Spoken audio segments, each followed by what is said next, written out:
जय बप्पा की दोस्तों, जेवी के कोचिंग क्लासेस में मैं सत्यम दुबे आज फिर से आपका बहुत स्वागत करता हूं। दोस्तों हम पढ़ रहे थे एमपी की क्लास। दोस्तों कल तक की क्लास में हमने देख लिया था मध्य प्रदेश का अपवाह तंत्र। ठीक है दोस्तों, आज हम बात करने वाले हैं मध्य प्रदेश की मुख्य नदियां तथा उन पर बन रही परियोजनाओं की। ठीक है दोस्तों, तो आशा करता हूं मैं आपको हमारी वीडियो बहुत पसंद आ रही होगी। ठीक है, तो हम चालू कर रहे हैं मध्य प्रदेश की नदियां, और नदियों में जो सबसे पहला नाम आता है वह है आपकी नर्मदा नदी। दोस्तों नर्मदा नदी को मध्य प्रदेश की जीवन रेखा कहा जाता है। दोस्तों नर्मदा नदी को मध्य कहा जाता है। तो हम इससे पहले एक चीज और देख लेते हैं, हम वह है मध्य प्रदेश के बारे में कि हमारे मध्य प्रदेश को नदियों का मायका कहा जाता है। दोस्तों मध्य प्रदेश को नदियों का मायका कहा जाता है, और ये क्वेश्चन परीक्षा में कई बार पूछा गया है। दोस्तों मध्य प्रदेश पीईबी व्यापम की लगभग हर परीक्षा में ये क्वेश्चन पूछा गया है कि नदियों का मायका किस राज्य को कहा जाता है। दोस्तों तो आपका नदियों का जो मायका है वह मध्य प्रदेश को कहा जाता है, ये चीज आप बिल्कुल ध्यान रखिएगा। दोस्तों इसके बाद बात करते हैं हम नर्मदा नदी के बारे में, क्योंकि नर्मदा नदी मध्य प्रदेश की एक जीवन रेखा है। ठीक है दोस्तों, इसका जो उद्गम स्थल है या हमका यहाँ देख लेते हैं, हम जो नर्मदा नदी का उद्गम स्थल है वह आपके विंध्याचल विंध्याचल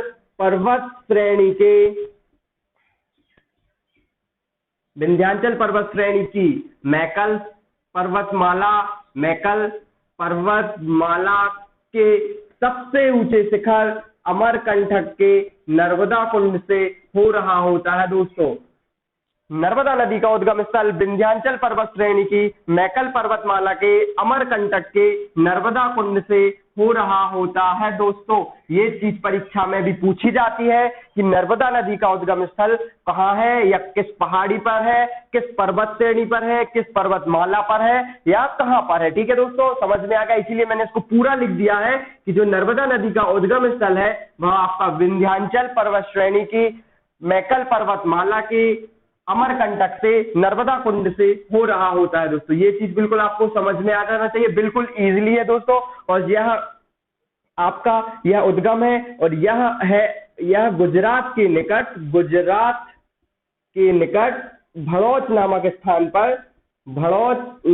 स्थान पर आपकी नर्मदा नदी है, जो वह आपकी अरब सागर में मिल रही होती है। ठीक है दोस्तों, अरब सागर में मिल रही होती है। तो हमने बात की है यहाँ पर नर्मदा नदी के उद्गम स्थल की, और यह है उसका मिलन स्थल। ठीक है दोस्तों, समझ में आ गया ना। नर्मदा नदी का जो उद्गम स्थल है वह विंध्याचल पर्वत श्रेणी की मैकल पर्वतमाला के अमरकंटक के नर्मदा कुंड से हो रहा होता है, जबकि यह गुजरात के भड़ौच नामक स्थान पर अरब सागर में मिल रही होती है। ठीक है दोस्तों, तो इसके बाद बात कर लेते हैं हम इसकी कुल लंबाई की। जो नर्मदा नदी की कुल लंबाई है वह टोटल 13-12 मीटर है। दोस्तों कितनी है? 13-12 मीटर। यह आपके मध्य प्रदेश, इसके साथ ही महाराष्ट्र प्लस राजस्थान, ये तीनों राज्यों की संयुक्त लंबाई है। दोस्तों कितनी है? 13-12 मीटर। लेकिन अकेले आप मध्य प्रदेश की बात कर रहे हैं तो इसकी कुल लंबाई 1077 मीटर है। दोस्तों मोस्ट आईएमपी चीज है, और most IMP question Vyapam PV की परीक्षाओं से पूछा जाने वाला क्वेश्चन है कि नर्मदा नदी की कुल लंबाई कितनी है।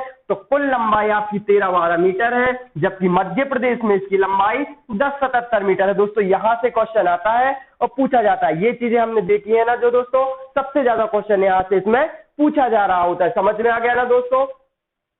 इसके बाद बात कर लेते हैं हम नर्मदा नदी की प्रणाली की, कि इसकी प्रणाली कौन सी है। तो जो नर्मदा नदी की प्रणाली है वह आपकी वृक्षाव प्रणाली है। दोस्तों कल की क्लास जो हमने अपवाह तंत्र की देखी थी उसमें हमने पढ़ा था कि वृक्षाव प्रणाली किस प्रकार की होती है। तो नर्मदा नदी की जो कुल सहायक नदियां हैं उनकी संख्या 41 है। दोस्तों ये क्वेश्चन भी परीक्षा में पूछा गया है कि 41 सहायक नदियां हैं नर्मदा की, और यह नर्मदा नदी में जब मिल रही होती हैं तो यह एक वृक्ष के आकार का प्रणाली या प्रतिरूप बना रही होती है। दोस्तों तो इस कारण इसकी जो प्रणाली है या नर्मदा नदी का उद्गम से लेकर अपने अभिगम स्थल तक जो प्रणाली कार्य कर रही होती है वह आपकी वृक्षाव प्रणाली कार्य कर रही होती है। ठीक है दोस्तों, इसके बाद बात कर लेते हैं हम इसके अन्य नामों की। तो हमारे एक जो प्रसिद्ध भूगोलवेत्ता है वो थे टॉलमी महोदय, और टॉलमी महोदय ने इसे जो नाम दिया है वह है इसका नाम नामोदोस, अर्थात यह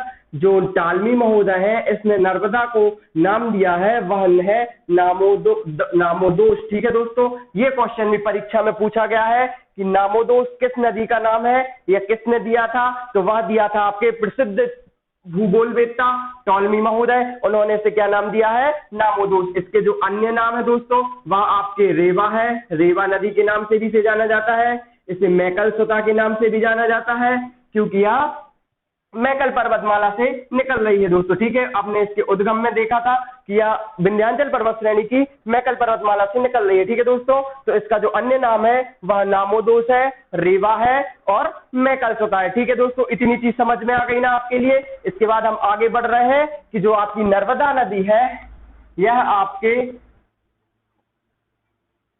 उत्तरी क्षेत्र या भारत का उत्तरी क्षेत्र या उत्तरी भारत या दक्षिणी भारत इसको बराबर दो भागों में विभाजित कर रही होती है। या उत्तरी भारत और दक्षिणी भारत का जो विभाजक क्षेत्र है वह नर्मदा नदी के द्वारा निश्चित किया जा रहा होता है। ठीक है दोस्तों, समझ में आ गया ना ये चीज। यह आपकी जो नर्मदा नदी है यह उत्तरी भारत तथा दक्षिणी भारत का विभाजक का कार्य कर रही होती है। ठीक है दोस्तों, ये चीज समझ में आ गई आपको नर्मदा नदी के बारे में। दोस्तों जो जो चीजें हमने देखी है पूरी परीक्षा की दृष्टि से पूरी महत्वपूर्ण है। नामोदोष बहुत महत्वपूर्ण है, इसकी लंबाई महत्वपूर्ण है, इसकी प्रणाली महत्वपूर्ण है। मध्य प्रदेश में इसकी लंबाई, इसकी कुल लंबाई, इसका उद्गम स्थल, अभिगम स्थल तथा इसका उत्तरी भारत और दक्षिण भारत का जो विभाजक का कार्य कर रही होती है नर्मदा नदी कर रही होती है। ठीक है दोस्तों, इसके बाद बात कर लेते हैं हम इसके जलप्रपातों की। दोस्तों जलप्रपात, नर्मदा नदी पर बने जलप्रपातों के बारे में। ठीक है दोस्तों, तो सबसे पहले बात करते हैं हम इसके उद्गम स्थल से। तो उद्गम स्थल के बाद या हम यूं कहें कि यह इसका उद्गम स्थल है, तो यहां से यह 8 किलोमीटर आगे जाकर के कपिल धारा जलप्रपात बनाती है दोस्तों, कपिल धारा जलप्रपात। ठीक है, इसके बाद जब यह आगे जाती है तो यहाँ पर यह दुग्ध धारा जलप्रपात बना रही होती है दोस्तों। हमें सिर्फ नाम याद कर लेने हैं क्योंकि परीक्षा में यह पूछा जाता है कि दुग्ध धारा जलप्रपात किस नदी पर स्थित है। ठीक है दोस्तों, तो यह अपने उद्गम क्षेत्र से 8 किलोमीटर आगे कपिल धारा, उसके बाद दुग्ध धारा बनाती है। इसके बाद यह जबलपुर में प्रवेश कर जाती है और जबलपुर में यह क्रमशः भेड़ाघाट जलप्रपात बना रही होती है। ठीक है दोस्तों, तो बिल्कुल आराम से आप देख लीजिए, बिल्कुल समझ में आ जाएगा आपको। कपिल धारा, दुग्ध धारा और भेड़ाघाट। ठीक है दोस्तों, अपने उद्गम से कपिल धारा, इसके बाद दुग्ध धारा और इसके बाद इसमें भेड़ाघाट में बना रही होती है। ठीक है, इसके बाद थोड़े से आगे जाके यह होशंगाबाद या खंडवा में यह मानधाता तथा दर्दी जलप्रपात बना रही होती। ठीक है दोस्तों, अपने उद्गम से यह कपिल धारा, दुग्ध धारा, इसके बाद भेड़ाघाट, मानधाता और दर्दी और इसके बाद जो सबसे आखिरी आता है वह है आपका सहस्त्रधारा। ठीक है दोस्तों, तो हमने यहाँ देखी है नर्मदा नदी के जलप्रपात। ठीक है दोस्तों, समझ में आ गया ना।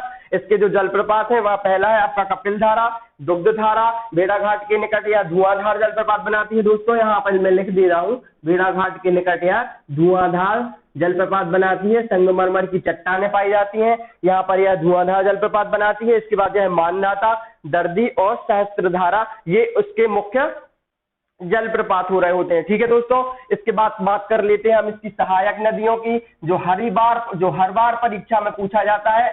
तो जो नर्मदा नदी है इसमें दो तरीके से या दो तरफ से नदियां मिल रही होती हैं। यह है आपका उत्तरी क्षेत्र और नीचे है आपका दक्षिणी क्षेत्र। ठीक है दोस्तों, समझ में आ गया ना ये चीज। यह आपकी नर्मदा नदी है, इसके बाद आपका ऊपर है उत्तरी क्षेत्र, नीचे है आपका दक्षिणी क्षेत्र। ठीक है दोस्तों, तो जो उत्तरी क्षेत्र से आपकी नदियां मिल रही होती हैं, जो आपकी उत्तरी क्षेत्र से नदियां मिल रही होती हैं वह है हिरन, वारणा, चोरल और करम। ठीक है दोस्तों, हिरन और चोरल और वारणा, ये तीनों नदियां आप याद कर लीजिएगा। ये परीक्षा में पूछी जाती हैं कि मध्य या नर्मदा नदी की सहायक नदी, तो वो आपकी हिरन, चोरल और वारणा। और दक्षिण की दिशा से आपको जो नदियां मिल रही होती हैं दोस्तों वहां है आपकी सेर, शक्कर, दूधी, तवा और गंजन। ठीक है दोस्तों, सेर, शक्कर, दूधी, तवा और गंजन नर्मदा नदी की जो सहायक नदियां हैं वह उत्तर से आती हैं। ये ऐसे पूछी जाती हैं कि उत्तरी क्षेत्र से मिलने वाली नदियां, और यहाँ से पूछा जाता है दक्षिणी क्षेत्र से मिलने वाली नदियां। ठीक है दोस्तों, तो हमने देखी थी यहाँ पर नर्मदा नदी जिसका उद्गम होता है आपका विंध्याचल पर्वत श्रेणी की मैकल पर्वतमाला के अमरकंटक के नर्मदा कुंड से, जो गुजरात के निकट भड़ौच नामक स्थान में अरब सागर में गिर जाती है दोस्तों, और यह एस्चुरी बनाती है दोस्तों। एस्चुरी, यह क्वेश्चन भी पूछा जाता है कि एस्चुरी, या इसे हम ज्वार नद के नाम से भी जानते हैं। ठीक है दोस्तों, ज्वार नद, नर्मदा नदी एस्चुरी बनाती है या ज्वार नद बनाती है, अर्थात यह सीधी ना जाकर ऐसे एस्चुरी के रूप में नीचे गिर रही होती है। ठीक है, इसके बाद इसकी हम कुल लंबाई की बात कर लेते हैं दोस्तों।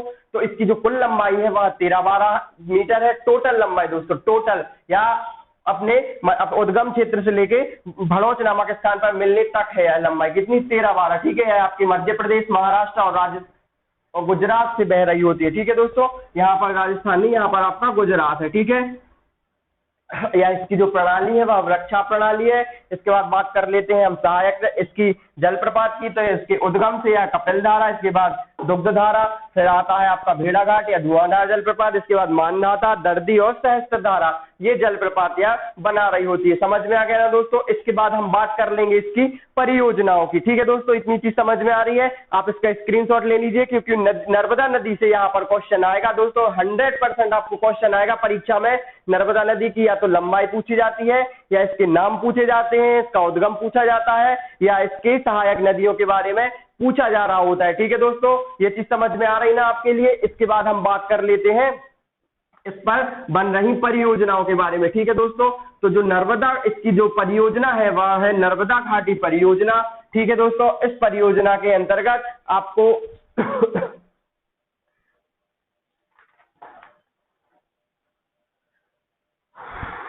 हम बात कर रहे थे यहाँ पर नर्मदा घाटी परियोजना की। ठीक है दोस्तों, नर्मदा घाटी परियोजना। अब हमने देखी थी कि नर्मदा नदी प्लस इसकी जो सहायक 41 बड़ी बड़ी या छोटी बड़ी नदियां हैं, इनका एक बृहद क्षेत्र मध्य प्रदेश में या मध्य प्रदेश के क्षेत्र में जल प्रवाह कर रहा होता है, जिसका कुल जो प्रतिशत है वह आपका 89.99% मध्य प्रदेश का जल इसका उपयोग कर रहा होता है। ठीक है दोस्तों, तो इस जल की इस बृहद क्षेत्र का उपयोग करने हेतु नर्मदा घाटी परियोजना के नाम से परियोजनाएं प्रारंभ की गई, जिसमें आपकी जो पहली योजना थी दोस्तों वह है आपकी पहली जो आपकी योजना है वह है आपकी इंदिरा सागर परियोजना। ठीक है दोस्तों, इंदिरा सागर परियोजना, इस परियोजना की जो शुरुआत की गई है दोस्तों वह 1964 में तत्कालीन प्रधानमंत्री इंदिरा गांधी के द्वारा इस परियोजनाओं की नींव रखी गई थी। ठीक है, और यह जो आपकी परियोजना है वह आपके खंडवा के निकट पुनासा नामक गांव में इसका प्रारंभ या पुनासा नामक स्थान पर बांध बनाया जा रहा है। ठीक है, इसमें एक बृहद क्षेत्रफल में जल विद्युत आपूर्ति की जाएगी तथा विद्युत उत्पादन का कार्य किया जाएगा, जो आसपास के क्षेत्रों पर यह जल प्रदाय करने का कार्य कर रहा होगा। ठीक है दोस्तों, इसके बाद बात कर लेते हैं हम ओमकारेश्वर परियोजना की। तो नर्मदा नदी पर ओमकारेश्वर परियोजना एक बृहद निर्माणाधीन या प्रस्तावित परियोजना है। ठीक है ना दोस्तों, इससे यह परियोजना भी आपके खंडवा से 40 किलोमीटर दूर मानधाता नामक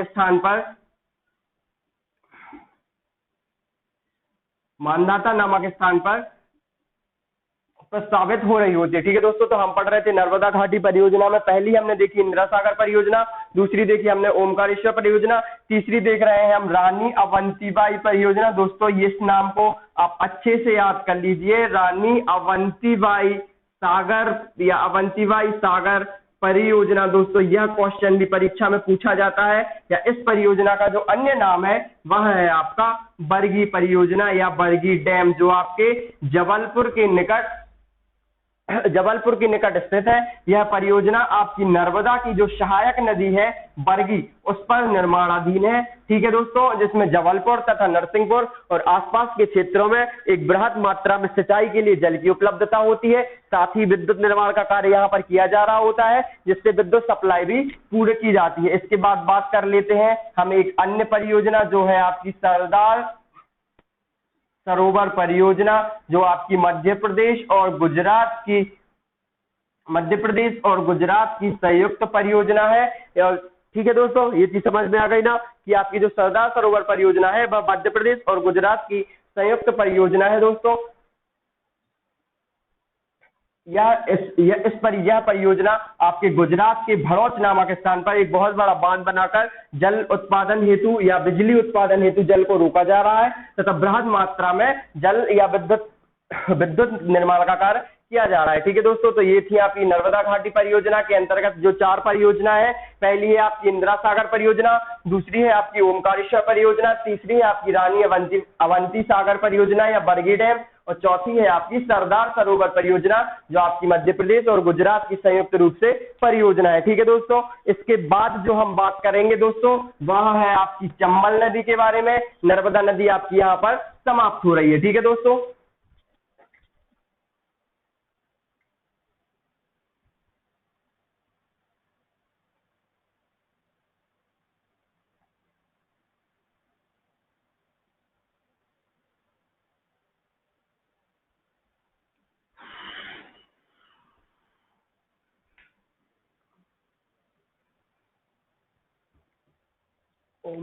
तो हम बात कर रहे हैं इसके बाद चंबल नदी के बारे में। ठीक है दोस्तों, चंबल नदी भी मध्य प्रदेश के आपके उत्तरी पश्चिमी क्षेत्र की सबसे बड़ी नदी है। उत्तरी क्षेत्र की और पश्चिमी क्षेत्र की, आपका जो मध्य प्रदेश का उत्तरी क्षेत्र है और पश्चिमी क्षेत्र है, इसकी सबसे बड़ी जो नदी है वह आपकी चंबल नदी है। तो इसका उद्गम स्थल भी आपके विंध्याचल पर्वत श्रेणी के निकट या विंध्याचल पर्वत श्रेणी में महू के निकट स्थित जानापाव पहाड़ी से या पर्वत शिखर की जानापाव पर्वत शिखर की सिगार चोटी से हो रहा होता है। ठीक है दोस्तों, आपकी जो चंबल नदी है या उत्तरी पश्चिमी क्षेत्र की सबसे लंबी नदी है। इसका जो उद्गम है वह आपके विंध्याचल श्रेणी के या यूं कहे हम मालवा पठार के विंध्याचल पर्वत श्रेणी के महू के निकट जानापाव से हो रहा होता है। ठीक है दोस्तों, और यह यमुना की एक सहायक नदी है, इसलिए यह उत्तर प्रदेश के निकट या उत्तर प्रदेश के इटावा के निकट यह आपके यमुना नदी में मिल रही होती है। ठीक है दोस्तों, ये चीज समझ में आ गई। हमने उद्गम देख लिया और अभिगम देख लिया। इसके बाद देख लेते हैं हम इसकी कुल लंबाई। तो यह आपकी जो कुल लंबाई है इस नदी की वह आपकी 995 किलोमीटर है। कितनी है दोस्तों? 995 किलोमीटर। चंबल नदी की जो कुल लंबाई है वह आपकी 995 किलोमीटर है। इसका जो अन्य नाम है वह आपका चरणावती है। ठीक है दोस्तों, चंबल नदी का जो अन्य नाम है वह आपका चरणावती भी है। ठीक है, समझ में आ रहा है ना ये चीज। हमने इसके पहले नर्मदा नदी देखी थी, इसके बाद हम देख रहे हैं चंबल नदी दोस्तों। इसके बाद हम बात कर लेते हैं इसके जलप्रपातों की। ठीक है दोस्तों, जो आपकी चंबल नदी है इस पर हमें मुख्यतः 2 जलप्रपात देखने को मिलेंगे। एक है आपका पाताल पानी जलप्रपात, पाताल पानी जो आपके इंदौर के निकट है दोस्तों, और जो दूसरा है आपका वह है आपका चुलिया जलप्रपात। कौन सा दोस्तों? चुलिया जलप्रपात। तो पाताल से गिरी और चुलिया में गिरी, पाताल से निकली और चुलिया में गिरी। समझ गए? ट्रैक है चंबल नदी पर स्थित जलप्रपातों की। तो आपका जो पहला है पाताल पानी और दूसरा है चुलिया जो आपके कोटा बॉर्डर पर स्थित है। ठीक है दोस्तों, कोटा बॉर्डर पर स्थित है। तो पहला हो गया आपका पाताल पानी, दूसरी हो गई आपकी चुलिया। तो इसकी जो ट्रैक है मतलब पाताल पानी से गिरी और पाताल पानी से निकली और चुलिया में जाकर गिरी। तो ठीक है, क्या है वो है क्या? चंबल नदी। समझ में आ गया? हमने देखी उत्तर पश्चिमी क्षेत्र की जो सबसे लंबी नदी है वह है आपकी चंबल नदी। ठीक है, यह मालवा पठार के विंध्याचल श्रेणी के महू के निकट जानापाव पर्वत श्रेणी के सिगार चोटी से निकल रही होती है। यूपी के निकट यमुना नदी में यह मिल रही होती है। इसकी जो कुल लंबाई है वह 995 किलोमीटर है। ठीक है दोस्तों, इसके बाद जो जलप्रपात है वह आपके झाड़ीदाह जलप्रपात या पाताल पानी जलप्रपात है। इसके बाद आपका चुलिया जलप्रपात है। इसके बाद बात कर लेते हैं चंबल नदी के बारे में। तो यह उत्तर पश्चिमी क्षेत्र की है। तो यह आपके राजस्थान और आपके मध्य प्रदेश और यूपी इन 3 राज्यों के मध्य सीमा साझा कर रही होती है। चंबल नदी आपके उत्तरी पश्चिमी क्षेत्र में राजस्थान, मध्य प्रदेश और उस यूपी की सीमा साझा कर रही होती है। ठीक है दोस्तों, इसके बाद बात करते हैं हम चंबल की सहायक नदियों के बारे में, चंबल की सहायक नदियों के बारे में। ठीक है दोस्तों, तो जो चंबल की सहायक नदियां हैं उनमें सबसे पहला नाम आता है वह है आपकी क्षिप्रा नदी का। ठीक है दोस्तों, क्षिप्रा नदी का। इसके बाद आता है आपकी बेतवा नदी का। इसके बाद आता है आपका काली सिंध नदी का। ठीक है दोस्तों, 3 नाम मिले आपको जो मध्य प्रदेश की मुख्य नदियां हैं, क्षिप्रा, बेतवा, काली सिंध। ठीक है, इसके बाद जो अन्य नाम है वह है आपकी पार्वती, पार्वती और बनास। ठीक है दोस्तों, चंबल की जो सहायक नदियां हैं उनमें क्षिप्रा, बेतवा, काली सिंध, पार्वती और बनास है। साथ में इसका एक और अन्य नाम नदी है वह है आपकी कुंवारी नदी। दोस्तों ये क्वेश्चन परीक्षा में पूछा गया है, पिछली बार व्यापम पुलिस में यह क्वेश्चन पूछा गया था कि कुंवारी नदी किस प्रमुख नदी की सहायक नदी है, तो वह है आपकी चंबल। मैंने ये नाम अलग से इसलिए बताया है क्योंकि ये परीक्षा में पूछा जा रहा है और व्यापम वाली जो परीक्षाएं होती हैं वहां पर क्वेश्चन रिपीट होते हैं, इसलिए आप कुंवारी नदी को ध्यान से देख लेना। कुंवारी नदी आपकी चंबल नदी की सहायक नदी। ठीक है दोस्तों, इसके बाद हम बात कर लेते हैं इसकी परियोजनाओं के बारे में। तो इसकी चंबल नदी पर जो परियोजनाओं की शुरुआत हुई है दोस्तों, उसमें इसका प्रारंभ हुआ है वह 1953 और 1954 में हुआ था। ठीक है दोस्तों, यह परियोजना जो आपकी चंबल नदी परियोजना है यह 3 चरणों में पूर्ण हुई थी। इसका जो प्रथम चरण है, प्रथम चरण में यह जो बांध बनाया गया था वह था आपका गांधी सागर बांध, जो आपके मंदसौर के निकट बनाया गया था। कौन सा दोस्तों? गांधी सागर बांध, वह था आपके मंदसौर के निकट। इसके बाद यह इसका दूसरा चरण प्रारंभ होता है दोस्तों। द्वितीय चरण में इसमें 2 बांध बनाए गए थे। पहला बांध था आपका गांधी, दूसरा हो गया आपका राणा सागर बांध और दूसरा हो गया आपका जवाहर सागर बांध। ठीक है दोस्तों, इसके बारे में हम इनके बारे में हम ज्यादा नहीं पढ़ रहे हैं दोस्तों, अंदर तक नहीं जा रहे हैं, केवल हमें इसके नाम याद रखने हैं क्योंकि व्यापम की परीक्षाओं में सिर्फ इनके नाम पूछे जाते हैं। ठीक है दोस्तों, तो आपकी जो चंबल नदी परियोजना की शुरुआत हुई थी वह 1953 और 54 के बीच में हुई थी। इसमें प्रथम चरण में आपके गांधी सागर जो कि मंदसौर में बना था, दूसरा आपका राणा सागर और तीसरा था आपका जवाहर सागर, जो आपके क्रमशः यह आपका जो राणा सागर है यह आपके चित्तौड़ के निकट बना था, जबकि जवाहर सागर है वह आपके कोटा के निकट बना। ठीक है, और इसके बाद हम बात कर लेते हैं तृतीय चरण की।